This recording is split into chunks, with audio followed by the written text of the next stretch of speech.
面對全球氣候變遷甲淨零轉型浪潮，台南市持續以教育作為推動永續重要基礎。市長黃偉哲就曾經講過，城市愛轉型，教育愛先行。台南市在去年已經率先完成全市各中小校園碳排放基礎調查，今年更進一步推動校園空間改善、能源轉型甲再生能源建置，透過具體行動落實減碳目標，打造兼具教育甲永續功能的綠色校園。淨零碳排是全球的趨勢，在2050年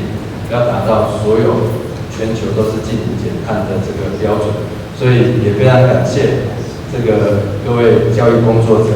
從學校就開始教育小朋友，教育我們的學生能夠有這樣子的觀念。那今天能夠獲獎呢，表示平常各位對淨零碳排的這個用心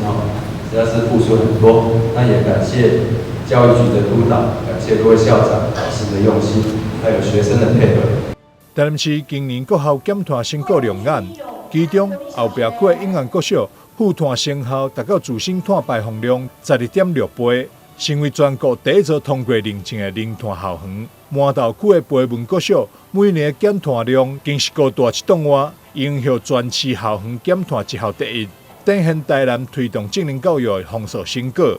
教育局表示，台南曾經加碳甲淨零教育多年，未來將會持續攜手各級學校深化環境教育，以校園作為永續發展的起點，帶動社區共同實踐綠生活，朝向淨零城市的目標穩健邁進。